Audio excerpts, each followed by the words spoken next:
उपवास सोडायचा आहे तर ताटामध्ये ही भाजी नक्कीच असली पाहिजे. सुकी भाजी भेंडीची बेसन लावून करणार आहे. आता स्वच्छ धुवून भेंडी घेतलेली आहे मी. मागचं हे बुड कापून टाकायचं आणि 4 भाग करून घ्यायचे भेंडीचे. आवडीप्रमाणे इथे भेंडी ठेवू शकता तुम्ही. असे 4 भाग करून घेते. आणि उपवास सोडायचा म्हणलं की बरेच पदार्थ आपल्याला लागतात. काही भाज्या, काही स्वीट वगैरे बरंच असतं काही.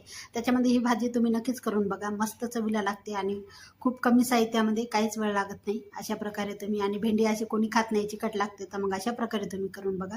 आता या ठिकाणी बघा पूर्ण असे 4 भाग करून घेतलेले आहे.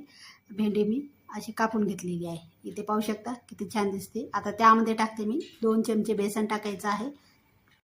आता या ठिकाणी बेसन तुम्ही एखादा चमचा वाढू शकता. 3 टाकले तरी चालेल. लाल तिखट टाकते, हळद टाकते अर्धा चमचे आणि इथे पहा चाट मसाला टाकते अर्धा चमचा. जर नसेल तुमच्याकडे तर आमचूर पावडर टाका. जर तेही नसेल धने जिरे पावडर अर्धा चमचा टाका. मस्त लागते. चवीनुसार मीठ टाकलेलं आहे. कोथिंबीर स्वच्छ धुवून अशी बारीक चिरून टाकायची आहे. आता पहा, आता एकजीव छान करून घ्यायचं. पाण्याचा अजिबात वापर करायचा नाही. याच्यामध्ये भेंडी धुतलेली आहे ना, त्याला पाणी असते, त्याच्यामुळं पाण्याचा अजिबातच वापर करायचा नाही. आणि हे छान एकजीव करून घ्यायचं. आणि हे पूर्ण साहित्य लागले पाहिजे भेंडीला. अशा प्रकारे पहा. आणि पहा इथे 5 ते 10 मिनटं साईडला ठेवायचं. आपल्याला फोडणी घालायची आहे तर मस्त हे बेसन असं भेंडीला लागते. 5 ते 10 मिनटं ठेवू शकतो बाजूला. आणि भेंडीची भाजी बरेच जण खात नाही, चिकट होते, त्याच्यामुळं आता आवडीप्रमाणे तेल ठेवा. तेल थोडंसं जास्त ठेवायचं आहे.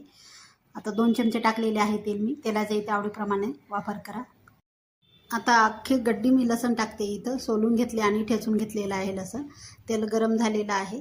तर लसण थोडासा जास्त करपून घ्यायचं नाही किंवा गुलाबी करून ठेवायचं. थोडासा कच्चेपणा असला पाहिजे. हिरवी मिरचीसुद्धा टाकलेली आहे. ही तिखटाची आहे. तुम्ही इथं कमी जास्त तिखट अगोदरही लाल टाकलेलं आहे, त्याच्या इथे तुम्ही आवडीप्रमाणे ठेवू शकता. आता कढीपत्त्याची पानं, कढीपत्ता नक्कीच टाकायचा आहे. मी कांदा इथे टाकलेला नाही, तुम्ही नका टाकू. कारण अशा या पद्धतीमध्ये करून बघा तुम्ही. मस्त लसणामध्ये खूप छान लागते. आणि अशीच फोडणी टाका तुम्ही. जास्त करपून घ्यायचं लसण नाही. आणि इथे पहा, हे भेंडी टाकून घ्यायची यामध्ये. तर तेलामध्ये छान खालीवर इथे करून अशी ही भेंडी परतून घ्यायची. त्यामध्ये पाण्याचा अजिबातच वापर करायचा नाही. आपण बेसन टाकलेलं आहे, कारण भेंडीलाच पाणी आहे, त्याच्यामुळं पाण्याचा थोडाही शिपका वगैरे काहीच मारायची नाही. आपल्याला अशी भेंडी सुकी करायची. आता हे झाकण ठेवून मी वाफून घेते छान. आणि गॅस एकदम कमीवर करून टाकायचा आणि शिजून घ्यायची भेंडी. आणि भेंडी शिजण्यासाठी कमी जास्त वेळ लागू शकते. आणि इथे पहा, भेंडी शिजलेली आहे छान अशा प्रकारे. आणि जे बेसन लागते ना ते काढून घ्यायचं. आपल्याला कढईला लागतेच आणि थोडीशी कढई जाडच असू द्या. इथे पहा, अजिबात पाण्याचा वापर करायचा नाही, शिपकाही गरज नाही. आणि छान शिजून घेतली ही भेंडी मी. अशा प्रकारे किती मोकळी आणि छान भेंडीसुद्धा, बेसनसुद्धा छान शिजलेलं आहे. ताटामध्ये शोभा वाढणारी भाजी आहे.